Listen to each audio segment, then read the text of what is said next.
Bonjour, il est 9h30, laissez-moi prendre juste mon petit déj, je suis à vous tout de suite. Petit coup de saxophone en attendant, ça n'a jamais fait de mal à personne. C'est parti.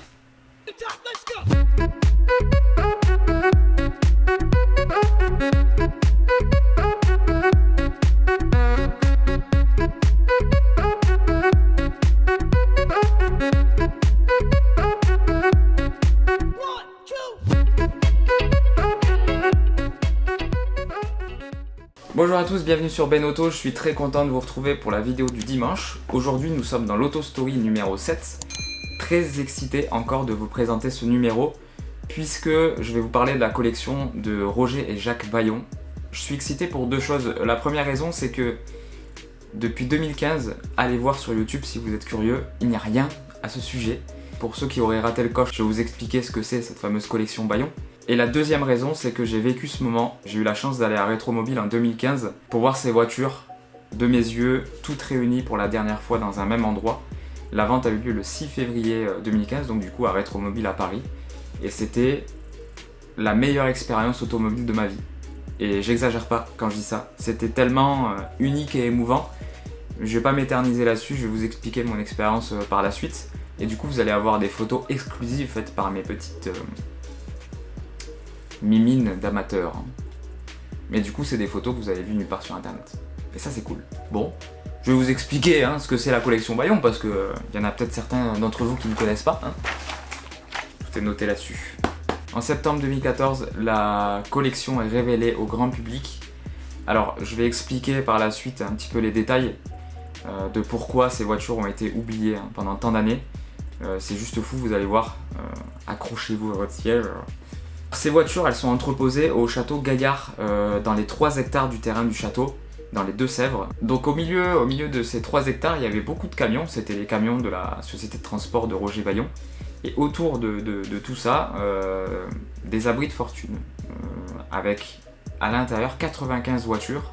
Alors on part de la populaire Renault Dauphine jusqu'à la Ferrari 250 GT California Spider. Un truc de fou, voilà, je reviendrai plus en détail sur cette voiture par la suite. Donc cette sortie de grange est juste phénoménale, elle est considérée comme la sortie de grange du siècle, puisque ces voitures-là n'avaient jamais été proposées à la vente de toute leur histoire en fait, mis à part quand Roger et Jacques Vaillant les avaient achetées eux-mêmes, mais vous verrez c'était une autre époque vraiment. Donc toutes ces voitures réunies pour la dernière fois au Salon Rétromobile de Paris. J'aurais trop aimé assister à ce moment-là, de voir ces voitures dans leur entre guillemets état naturel. Ça devait être juste fou. Même le voisinage n'était pas au courant. Ça a été une surprise, oui, tout à fait. Oui. Qu'est-ce qui vous a surpris ? Que cette chose-là ait pu rester secrète sans être découverte là-bas, que personne n'ait eu la curiosité d'aller voir un peu ce qui se passait, quoi. Alors pour mieux comprendre pourquoi ces voitures ont été accumulées à cet endroit et abandonnées par la suite, il faut d'abord parler de l'histoire de Roger et de Jacques Vaillant. Donc Roger Vaillant, le père de Jacques, est né en 1914. Il est ce qu'on appelle un pionnier de l'automobile, des collectionneurs automobiles. Il faut savoir qu'il a commencé à acheter des voitures dans les années 50 et à l'époque les gens étaient trop contents de se débarrasser de ces voitures d'avant-guerre. Il les rachetait au prix du poids en fait de la ferraille. Donc il a sauvé énormément de voitures avec son fils. Pionnier parce que à l'époque personne ne collectionnait des voitures. Il se met même à collectionner avant les frères Schnumpf. Si vous connaissez pas, tapez sur internet, c'est l'une des plus belles collections aujourd'hui au monde. À l'époque en France ils sont peut-être 2 ou 3 à le faire, en comptant Roger Vaillant, donc un père pour nous tous. Alors sa passion de la mécanique lui vient dans les années 30 en fait. Il travaillait en tant qu'apprenti mécanicien chez Peugeot. Il est autodidacte et il savait vraiment faire de belles choses de ses mains. Puisque par la suite, après la guerre, il a récupéré des camions de surplus militaires qui étaient abîmés et mal en point pour les transformer en véhicules de transport. Roger Vaillant va se faire un nom et va se faire une belle petite fortune puisqu'il monte la société de transport Vaillant. Ce sont des camions rouges et blancs qui vont sillonner la France et l'Europe pendant de nombreuses années. Dans les plus belles années de sa société, il a même employé jusqu'à 200 personnes. Donc c'était vraiment un business florissant pour lui et du coup pour son fils, qui rejoint l'aventure, lui aussi passionné de voitures. C'est en 1952 réellement que Roger Vaillant tombe dans le piège de la collection. Il achète sa première voiture et c'est pas n'importe laquelle. C'est une Talbot Lago T26 Saouchique qui avait été carrossée à l'époque pour le roi Farouk d'Égypte. Un modèle unique donc, qui était encore dans la collection en 2015. Ça a été l'une des stars de la vente aux enchères d'ailleurs. C'est un homme de goût, vous allez voir, on va parler un petit peu des voitures qu'il y avait dans la collect. Juste des voitures de dingue. Il y avait ça en 2015 sous nos yeux en fait, en France, en plein milieu de la France, perdu, à l'abandon quoi, en train de pourrir. C'est juste... ça me fait de la peine moi quand je vois une 205 partir à la casse, alors imaginez. C'est là que Roger Baillon a fait fort parce que il a récupéré même certains lots en fait. Il y a les factures d'époque comme quoi il récupérait 5 ou 6 de la haie avec des Bugatti comme ça en lot en fait au prix du poids de la ferraille. Quand je pense à la beauté de ces voitures, c'est juste fou quoi. Alors du coup comment Roger Baillon fait pour trouver toutes ces autos? Il est fortement aidé dans sa quête par ses chauffeurs en fait qui du coup sillonnent toute la France et toute l'Europe en camion. Dès qu'ils repèrent une Delahaye, une Bugatti ou un véhicule français d'avant-guerre avec une belle carrosserie, ils appellent tonton Roger, il y a cette voiture ici, et Roger Baillon il n'hésite pas à faire des milliers de kilomètres pour aller chercher et sauver ces autos qui sont à deux doigts de partir à la ferraille à chaque fois. Donc il transmet très rapidement sa passion à son fils Jacques, qui va se joindre à lui pour collectionner avec lui les voitures, et ils se mettent du coup à acheter beaucoup plus de voitures à deux du coup, quel que soit l'état, que ce soit en état d'épave, en état de rouler, peu importe, le but c'est de prendre les voitures, de les stocker en attendant des jours meilleurs et qu'ils aient le temps surtout de restaurer ces voitures et de construire leur fameux musée, leur rêve à tous les deux. Quand une dizaine d'années ils accumulent plus de 200 voitures, en 10-15 ans à peu près, c'est juste énorme. Imaginez le nombre de voitures qu'ils ont sauvé de la destruction. On s'en rend pas compte mais aujourd'hui ces voitures seraient plus là et grâce à eux, l'histoire continue. Donc ces voitures, elles sont toutes accumulées dans le domaine familial, je le disais en début de vidéo, au château Gaillard dans les Deux-Sèvres. Il dispose de plus de 3 terrains, il dispose de plus de 3... il dispose de plus de... Il dispose de plus de 3 hectares de terrain. Donc ils se mettent à construire des abris avec des tôles ondulées sur le toit pour protéger les voitures et les stocker en dessous. Jacques, lui, est passionné de Ferrari. Il va entraîner son père à acheter sa première Ferrari. Donc c'est un 250 GT Spider California blanc. Et Jacques, lui, achète avant son père la même, mais en noir. Vous allez voir, c'est une voiture qui réserve pas mal de surprises par la suite. Alors hélas, le rêve prend fin après avoir perdu l'un des plus gros contrats de la flotte. Roger Baillon perd petit à petit des gros contrats et malheureusement la société est en déclin. Ils doivent mettre la clé sous la porte et la société fait faillite en 1978. En janvier, les voitures malheureusement font partie des actifs de la société et elles sont mises aux enchères. Un premier lot de 60 autos qui est mis aux enchères. Donc beaucoup de voitures partent mais à des bons prix pour l'époque. Ça renfloue un petit peu les caisses mais pas suffisamment, puisqu'il va y avoir une deuxième vente aux enchères en octobre 85 qui va inclure 38 voitures cette fois-ci. Donc 60 plus 38, 98. Alors dans ces voitures-là, le fameux 250 GT California Spider blanc, des Delahaye, Talbot Lago, de belles autos qui partent. Alors le liquidateur en restera là. Roger Baillon avait épongé toutes ses dettes et du coup il va laisser les 95 voitures restantes tranquilles là où elles sont. Ça n'a pas empêché quand même que ces événements-là ont causé un réel choc, ont bouleversé vraiment la famille Baillon à un tel point que le musée, en fait le projet, le rêve de Roger Baillon et de Jacques de construire un musée, de restaurer les voitures qu'ils avaient accumulées pendant ces 15 ans est tombé dans l'oubli, c'est tombé complètement à l'eau, c'est plus d'actualité, ils sont dégoûtés et ils vont même aller jusqu'à ne plus sauver de voitures et ne plus acheter de voitures, c'est terminé. Les voitures vont être stockées là à attendre qu'on s'occupe d'elles en fait. Elles devront attendre la mort de Jacques et de Roger Baillon. Alors comment ils ont réussi à garder le secret? Tous les gros collectionneurs qui les connaissaient pensaient que toute la collection avait été dispatchée lors des deux ventes aux enchères des années 80. Donc plus personne s'est soucié de ce qu'il pouvait y avoir encore dans les Deux-Sèvres, au château Gaillard. S'ils savaient. S'ils savaient. Alors il n'y avait que quelques personnes de confiance qui avaient eu le droit de rentrer dans la propriété et de voir de leurs yeux ce qui se passait là-bas. Mais comme quoi Roger et Jacques avaient vraiment confiance aux bonnes personnes, le secret a très très bien été gardé puisqu'on a découvert cette collection qu'en septembre 2014, donc ça veut dire qu'aucune info a fuité. Alors en 96, Roger Baillon disparaît. Jacques et ses enfants continuent à venir régulièrement au château Gaillard passer leurs vacances. Les enfants n'ont pas le droit d'inviter leurs amis à la propriété, hein. La collection doit encore rester secrète.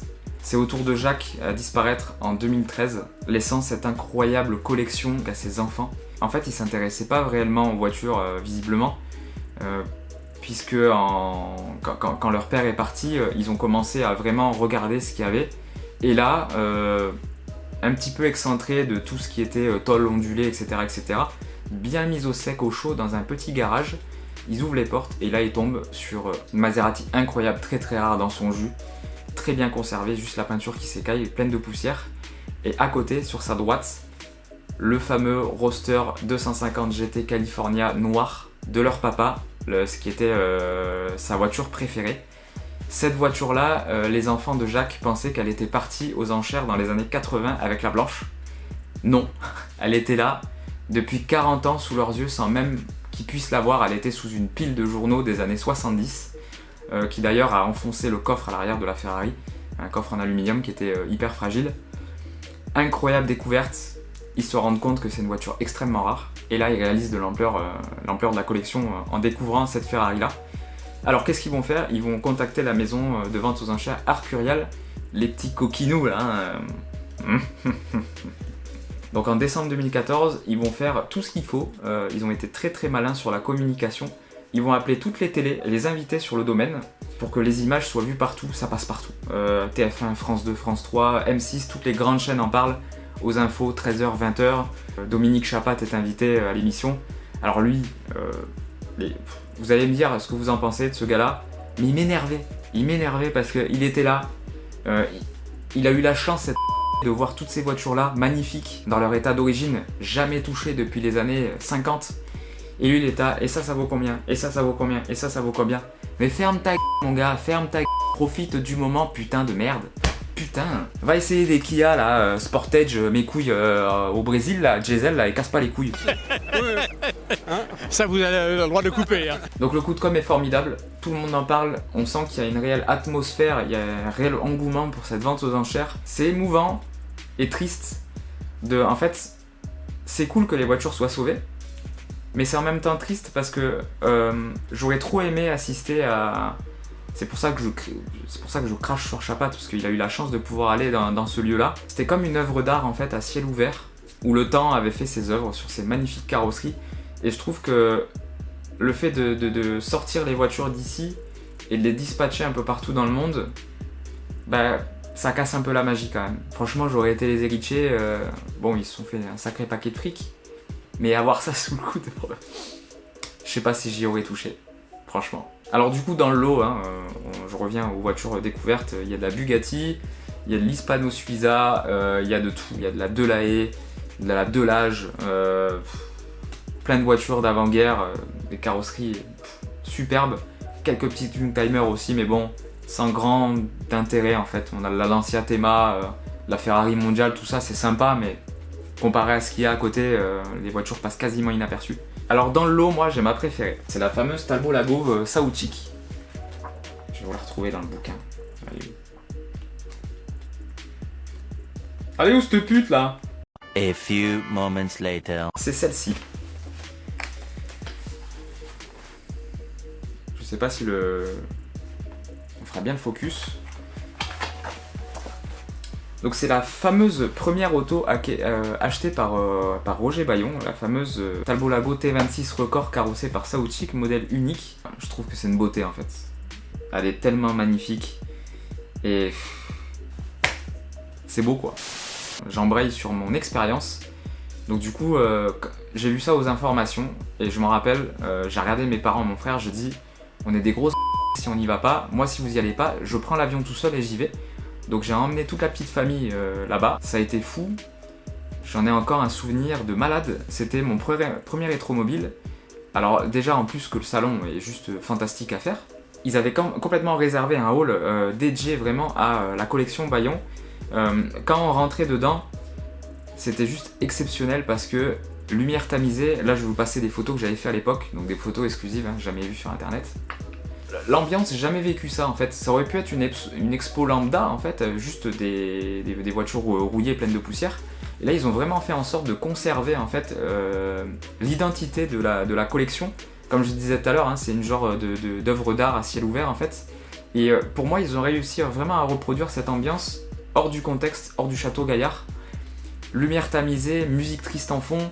Il n'y avait pas beaucoup de gens qui parlaient en fait. C'était assez silencieux comme lieu. La mise en valeur des voitures avec les spots placés sur le bas, pas beaucoup de lampes allumées et tout. On n'avait qu'une envie, c'était d'en acheter une en fait, pour avoir son petit souvenir de la collection Bayon. Et chaque voiture, même qui était sans trop d'intérêt, parce qu'il y avait des voitures quand même qui étaient... le lot 1 était mis à prix à 250 €. On avait même envie d'acheter ces petites voitures, c'était une petite Singer là, une petite anglaise là, assez classique, assez banale. C'était émouvant, c'était vraiment émouvant comme expo, et c'est pour ça que ça reste mon meilleur souvenir automobile, parce que ce genre d'expérience là, c'est unique, tu le vis qu'une fois. Le fait de voir toutes ces voitures là réunies, la rareté, l'élégance, le fait qu'elles soient en mauvais état avec la poussière, du lichen par-dessus, j'ai trouvé ça très beau. Et en fait ça m'attriste parce que aujourd'hui les voitures ont été dispatchées. Elles vont retrouver entre guillemets une vie normale, malgré que ce soit des voitures anormales. Elles auront cette histoire là qui est méga cool, mais c'est vrai que de casser comme ça la collection, j'ai trouvé ça dommage, mais au bout d'un moment, il fallait faire quelque chose pour les préserver. Alors on en vient au jour de la vente, ce fameux 6 février 2015. J'étais pas allé à Rétromobile pour enfiler des perles, donc j'ai acheté le catalogue sur place, voilà, pas de reflet comme ça. Je m'en rappelle, c'était une 60aine d'euros. Il fallait absolument ce sésame-là pour pouvoir rentrer dans la vente aux enchères. Je voulais absolument assister à ça. Alors, ils avaient prévu de souvenir 3000 places assises, et on était 8000. Pour 3000 places assises, alors à l'époque le Covid n'existait pas, donc on était copains comme cochons, hein, comme on dit. On était 5000 dans la salle, donc 3000 personnes assises, 2000 debout, et tout le reste était dehors et regarder la vente sur des écrans géants. Ils avaient même dépêché à l'extérieur des commissaires-priseurs pour pouvoir prendre les enchères de l'extérieur, parce qu'ils se sont fait un petit peu dépasser. Et du coup, j'ai conservé ce catalogue qui est magnifique, beaucoup de pages. Il y a l'historique de chaque voiture, des photos d'époque. Ce qui est bien, c'est qu'il y a eu un travail de fourmi, de recherche très impressionnant sur chaque véhicule. On connaît l'histoire par cœur de chaque voiture parce que c'est des voitures tellement rares. Grâce au numéro de châssis, on retrouve plein de pièces d'époque, que ce soit photos ou plans, etc., etc. Et je trouve que Arcurial a fait un magnifique travail parce que on savait ce qu'on achetait, du coup, clairement. Ce qui est bien, c'est que Roger et Jacques conservaient tout. Ils ont encore les factures des ferrailleurs chez qui ils avaient acheté certaines Bugatti et tout. Je trouve ça incroyable. Et du coup, j'ai noté chaque prix lors de la vente, après chaque lot en fait. Et je vais vous donner juste un exemple, tout simple. J'avais mon carton d'enchérisseur et je vous avoue qu'on avait 2-3 voitures dans le collimateur. Il y avait une Jaguar MK2 et il y avait une Porsche 356, et on s'est dit, autant il y a des voitures extrêmement rares, et ce genre de voiture là qui est courante hein, sur la vente de voitures anciennes, il y a peut-être un coup à faire.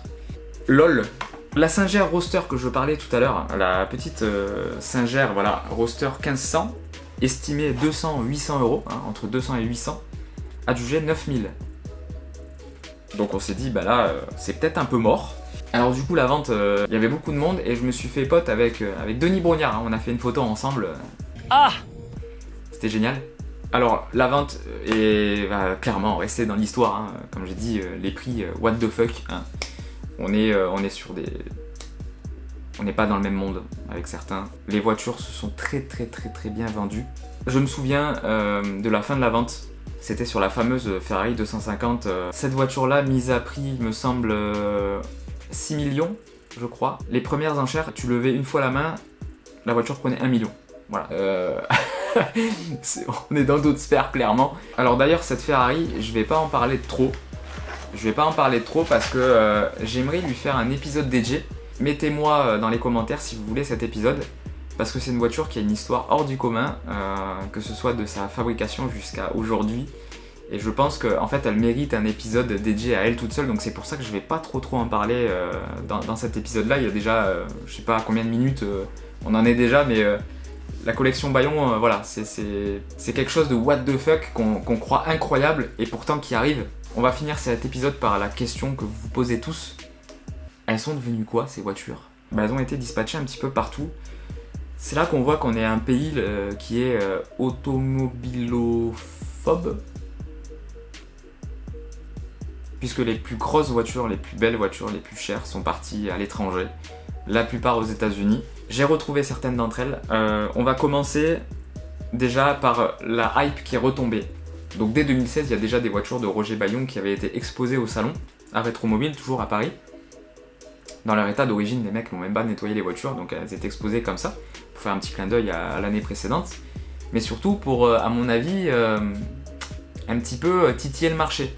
Parce qu'il y a certaines personnes qui sont très vite emballées sur certaines voitures, et qui ont voulu très vite revendre ces voitures en tant que patate chaude, puisqu'on retrouve des voitures à la vente dès 2020. Alors, il y en a eu certainement précédemment, mais je n'ai pas retrouvé. Il y a eu 3 voitures qui se sont revendues, en fait.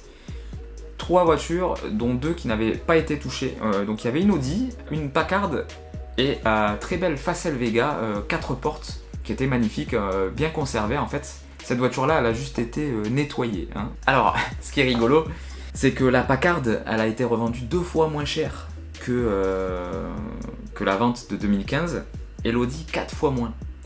Ça fait très mal au portefeuille. Et la Facel Vega, elle a perdu 40 000 euros. 40 000 euros en 5 ans. Alors que le marché de la voiture de collection, c'est stonk. On voit l'engouement qu'il y a eu pour cette vente. Tout le monde voulait acheter son petit bout de Roger Bayon. Les spéculateurs, ils l'ont bien eu dans le cul et bien fait pour votre gueule, les mecs, parce que la spéculation dans le marché de l'automobile, je déteste ça. Et à cause de vous, ça a fait grimper les prix et il y a des gens peut-être qui voulaient vraiment acheter leur voiture pour avoir un morceau de Bayon et le conserver et qui n'ont pas pu à cause des gens comme ça. Donc bien fait pour votre gueule, voilà, vraiment bien fait pour votre gueule. Je me régale. Enfin, je me régale quand des pseudo passionnés viennent pour se faire des couilles en or et repartent en fait avec les couilles dans le cul. C'est juste beau en fait. C'est de la poésie, voilà ce que c'est. Alors en revanche, pour les vrais passionnés qui étaient là vraiment pour acheter des voitures, pour les sauver et en profiter, bravo à eux parce qu'il y a de très belles restaurations qui se sont réalisées. La toute première restauration, la première voiture de Roger Bayon à avoir été restaurée, c'est une Delahaye 135M carrossée par Faguet Vanet, je sais pas si je le prononce bien, franchement la honte. Encore une carrosserie spéciale, superbe. Juste somptueuse en fait. Et cette voiture, ils se sont donné un défi, c'est de participer à Pebble Beach 1 an après la vente Bayon. Donc ça a été un sprint complet pour restaurer cette voiture. Elle a récupéré ses immatriculations d'origine et sa couleur d'origine. Elle avait été repeinte sommairement en bleu et laissée comme ça. Et en fait, ces 2 couleurs, c'était un marron très beau, un marron un peu chocolat, et puis un très beau crème. 2 couleurs qui se marient parfaitement bien. Et la voiture a participé à Pebble Beach 1 an après la vente Bayon. Je trouve ça extraordinaire, la voiture est juste magnifique. C'est des Américains qui ont relevé le défi en 1 an. Chapeau bas aux gars. On a retrouvé à ce même Pebble Beach un Maserati AG6 2000 Grand Sport. Cette voiture-là est conservée dans son jus. Elle roule régulièrement en Californie avec les plaques 92. Il a gardé ces plaques-là. C'est un collectionneur qui a fait fortune dans le design de bâtiments. Il profite très souvent de sa Maserati. Elle a juste été lustrée à la mort, remise en route et basta. Je trouve ça trop cool en fait. Voilà, une voiture qui a conservé son authenticité, sa patine. Très cool. Et juste à côté, au même Pebble Beach en 2016, il y avait la fameuse 250 GT California. Dernière apparition de cette auto en version d'origine. Ouais, cette voiture a été restaurée. Je trouve ça hyper dommage. Elle est superbe, hein. Elle a été vue à la Villa d'Este au concours d'élégance en Italie. Elle a d'ailleurs retrouvé ses plaques monégasques de l'époque. Elle a perdu un petit peu de son âme, voilà. Moi j'aime bien quand les coms sont piqués, quand il y a un peu de vert de gris, un petit peu de... Voilà, la peinture est usée. Moi j'adore ça et je trouve ça dommage pour cette voiture. Il y a aussi une Talbot Lago T26 Coach qui est en page 36 du livre, je vais vous la montrer. Voilà, cette petite Talbot Lago immatriculée 270 BU24 a reçu une resto complète en France. Cocorico! Et la voiture est française, elle est restée en France, ça c'est ultra cool. Elle est magnifique aujourd'hui, regardez la couleur, les détails et tout. Une voiture superbe, ça fait plaisir. Ça fait plaisir de voir que voilà, il y a des réels passionnés qui ont acheté ces voitures pour les refaire. On a aussi la Panhard et Levasseur coupé dynamique qui avait été achetée par l'État français pour un musée qui a été vue à Rétromobile en 2017. Alors pas de news depuis 2017 de cette auto. Elle a été montrée, démontée avec une Joudel découpée en pleine restauration. Donc j'ai essayé de chercher, j'ai rien trouvé sur cette voiture là. On a aussi cette Talbot Lago T26 Record, la fastback coupée Sauchik. Voilà, cette voiture là était en restauration, elle a été exposée à Rétromobile en 2016 avec la structure en bois reconstruite. Elle devait être finie un an plus tard et pas de nouvelles non plus. Je ne sais pas où en est cette voiture, c'est un collectionneur français qui l'a rachetée et il devait l'envoyer à Pebble Beach en 2017 et j'ai pas trouvé de photo de cette voiture. Voilà, cette voiture est très certainement finie d'être restaurée. Et enfin, on a les dernières nouvelles, on a la petite L'Oiseau Bleu, une base de Simca Beat Sport. Alors l'Oiseau Bleu, elle n'avait pas été vendue à Rétromobile, puisque la famille voulait conserver quelques voitures, ils ont conservé très peu de voitures. C'était la deuxième voiture construite par les mains de Roger Bayon, il était d'ailleurs considéré comme constructeur.